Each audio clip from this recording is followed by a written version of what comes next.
La Maison des aînés a abrité un atelier de dissémination du plan d'action 2021-2025 de la politique nationale de la protection sociale organisé par la Direction nationale de la protection sociale et de l'économie solidaire en collaboration avec le ministre de la Santé et du Développement social.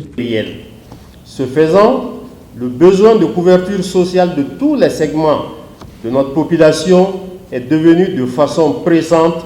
une préoccupation forte des plus hautes autorités du pays, d'où l'impérieuse nécessité de concevoir de façon diligente des programmes et projets y afférents dans le cadre des réformes sociales et de veiller à leur en assurer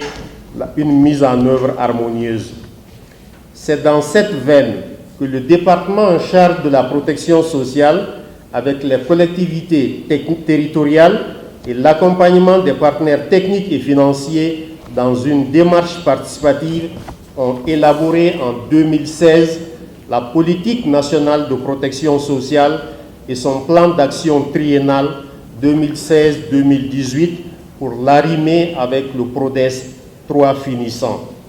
Ainsi, la protection sociale se définit comme étant l'ensemble des mesures préconisées par l'État, les collectivités, avec l'accompagnement des partenaires techniques et financiers pour assurer la prise en charge des risques sociaux de la population. Par ailleurs, l'Union africaine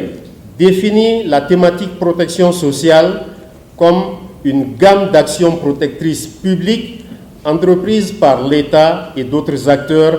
en réponse au niveau acceptable de vulnérabilité et de pauvreté et qui vise à garantir une restauration des droits humains face au risque de destruction chez la frange de la population qui, pour des raisons indépendantes de leur volonté, sont incapables de s'auto-prendre en charge.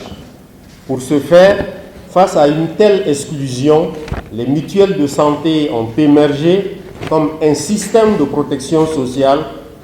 permettant, sur le principe de partage des risques, d'assurer la couverture de la frange la plus importante de notre population, environ 78%, à savoir les travailleurs du monde agricole et de ceux du secteur informel, pour plus d'équité et de justice sociale. Mesdames et messieurs, chers participants, chères participantes, tout en espérant sur la qualité de vos échanges, que je voudrais très fécond, j'adresse mes sincères remerciements au Programme alimentaire mondial PAM et à tous nos partenaires pour leur accompagnement technique et financier dans la réalisation de cette activité de dissémination,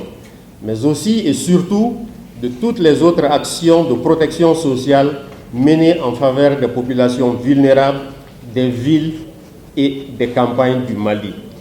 En vous souhaitant une très bonne journée d'échange, je déclare ouvert les travaux de l'atelier de dissémination du plan d'action 2021-2025 de la politique nationale de protection.